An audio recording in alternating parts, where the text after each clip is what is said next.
Bienvenue à un nouvel épisode de l'Info Coronavirus. Aujourd'hui, on vous parle des modalités de retour en milieu de travail qui évoluent en fonction de la montée du variant Delta.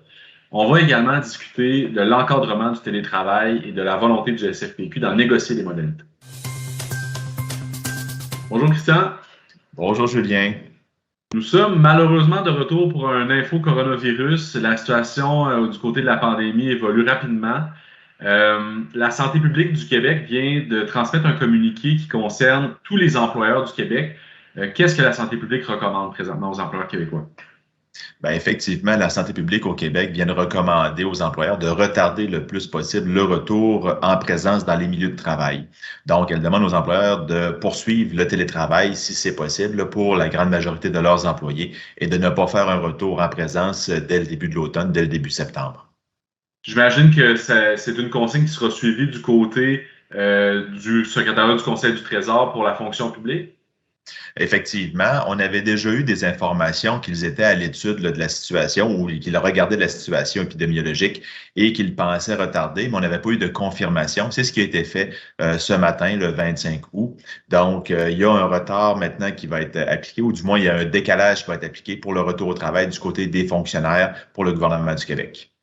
Est-ce qu'on sait exactement à ce stade-ci quand les gens pourraient être appelés à revenir au travail? Là, c'est souvent un peu ce que les membres souhaitent apprendre d'avance pour des raisons évidentes. Ouais. Ce qui était prévu au début septembre, c'était le plan de retour graduel dans les milieux de travail. Donc, c'était pas tout le monde qui rentrait dès le début septembre.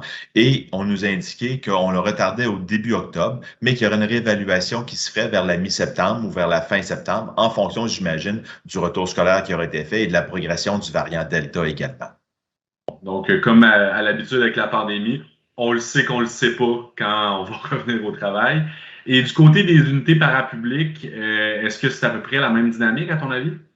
Bien, l'avis de la santé publique va pour tous les employeurs, ce qui inclut nos organismes parapublics et tous ceux qui relèvent de l'accréditation SFPQ, là, qui sont membres du SFPQ, mais qui ne relèvent pas directement du Conseil du Trésor. Donc, on n'a pas eu de nouvelles de ces groupes-là. On pense autant à Revenu Québec, Recyc Québec, après ça, Investissement Québec également aussi, tous les groupes que nous représentons, les 40 conventions collectives, mais on va certainement interpeller ces employeurs-là pour en savoir un petit peu plus, mais ils vont certainement aller dans la même direction que la santé publique. C'est le maître d'œuvre présentement là, dans les directives au Québec. Oui, c'est sûr que cette consigne-là, normalement, là, va être suivie par tout le monde. Malgré tout, on avait eu un peu d'informations sur comment le projet de retour en milieu de travail commençait à s'organiser du côté de la fonction publique plus spécifiquement. Est-ce que ça semblait dans l'ordre, si on veut, là, ce projet de retour au travail? Là? Pour revenir au niveau des fonctionnaires maintenant, plus précisément, il y avait un plan de retour graduel dans le milieu de travail, puis il y avait un plan également de télétravail à partir de janvier 2022. Là, ce qu'on a indiqué, c'est le décalage au niveau du plan de retour graduel dans le milieu de travail. Mais pour nous, dès le départ, quand le plan avait été annoncé de retour graduel et également le plan pour la politique de télétravail, pour nous, ça nous posait problème dès le départ. On n'est pas contre le télétravail. Sachez bien qu'on est pour ce télétravail-là, qu'on est pour la volonté des gens de pouvoir exercer du télétravail parce que certaines personnes y ont trouvé un avantage certain. Certaines personnes, certains, mais en tout cas.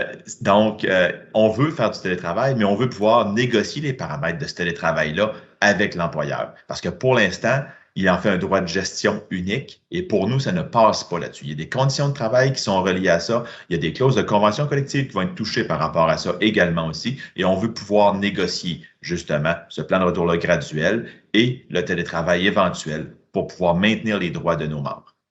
Puis, face au refus de l'employeur de vouloir négocier de bonne foi ces différents paramètres-là, le syndicat a pris action, est-ce que je comprends? Oui, effectivement, on a déposé, parce qu'on avait 30 jours, bien sûr, pour faire une réclamation ou faire une contestation. Alors, dans les 30 jours qui ont suivi le dépôt du plan de retour graduel et de la politique de télétravail, nous avons déposé des recours. Nous avons déposé 2 griefs syndicaux pour contester justement cette action-là de l'employeur. Et également, nous avons déposé des plaintes au niveau du tribunal administratif du travail pour pouvoir procéder dès que possible, justement, et pour contester rapidement cette politique-là, puis ce plan de retour-là de la part de l'employeur. Pour nous, c'est très important d'aller débattre du fond, à savoir ce que l'employeur a le droit unilatéralement d'appliquer ce qu'il veut et de négocier, surtout directement avec les employés. C'est pour que les gens comprennent bien.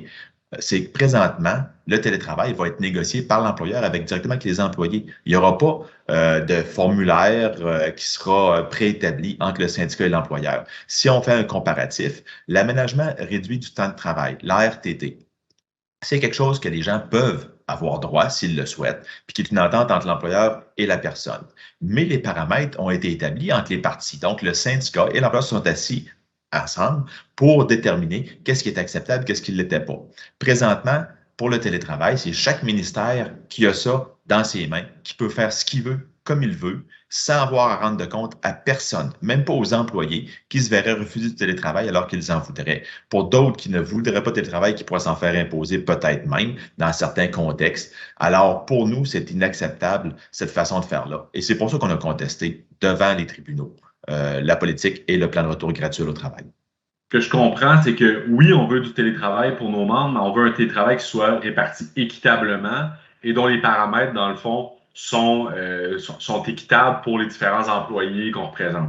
Bien, effectivement, puis quand même qu'on dit de le répartir équitablement, on sait que c'est pas tout le monde qui pourra faire du télétravail. On sait que certains vont être à 100% au bureau, mais pourquoi est-ce que dans une équipe, j'aurais 4 personnes qui pourraient faire du télétravail, 4 autres qui ne pourraient pas faire du télétravail selon la volonté de l'employeur, alors que tous font le même travail? Puis l'employeur n'a même pas à justifier les refus si quelqu'un se voit refuser le télétravail. Alors pour nous, il y a plusieurs questionnements. Puis le télétravail va se faire comment? Est-ce qu'on dit qu'on peut faire des demi-journées en télétravail? Comment va s'effectuer maintenant le transport des équipements? Parce qu'on sait que présentement, il y a des gens qui ont des tours informatiques à transporter. Est-ce que c'est le même principe qui va s'appliquer pendant le télétravail? Comment va s'appliquer la santé et sécurité au niveau du télétravail? Les équipements, est-ce que la personne va pouvoir avoir le droit d'avoir une deuxième chaise à la maison, une chaise ergonomique, ou elle va devoir s'en acheter une? Donc, c'est toutes ces questions-là qui ne sont pas traitées, qui ne veulent pas être traitées par l'employeur présentement, et c'est le Far West. Donc, nous, ce qu'on veut, puis on n'est pas les seuls, là, le SPGQ est justement dans la même position que nous, et la PIGE, les ingénieurs de l'État, ont également, eux autres, déposé des recours, tout comme nous. Ils ont déposé les mêmes recours que nous. Bien que le SPGQ et d'autres syndicats sont contre un petit peu la façon de faire de l'employeur, je ne sais pas si eux ont déposé des recours toutefois. Mais au niveau des ingénieurs, au niveau de nous, puis d'autres syndicats, je sais qu'il y a des recours qui ont été déposés directement auprès des tribunaux. Parfait. Bien, sans doute, on tiendra les membres au courant là, de l'avancée de ces différents recours-là. Puis, évidemment, là, de tout ce qui va se passer en ce qui concerne le coronavirus puis le lien avec les milieux de travail. C'est certain qu'on va devoir s'en reparler puis qu'on va devoir faire d'autres infos coronavirus, malheureusement. On espérait mettre fin à ça justement avec un retour plus à la normale, si on peut dire, mais ce n'est pas le cas avec le variant Delta. Et on va devoir continuer à avoir des échanges avec l'employeur pour s'assurer que l'ensemble de nos membres sont bien représentés et sont bien défendus dans les circonstances. Alors, on dit à tout le monde, faites attention à vous, faites-vous vacciner si c'est possible, et par la suite, ben, on va se tenir au courant et on va vous donner des informations dès que possible aussi. Merci, Christian. Merci à toi, Julien. Au plaisir. Merci d'avoir été des nôtres. On vous rappelle que si vous avez des questions concernant le coronavirus et les liens avec vos conditions de travail, vous pouvez vous rendre sur le site du SFPQ qui est consacré à ce sujet. Et vous pouvez également nous écrire à communication@sfpq.qc.ca.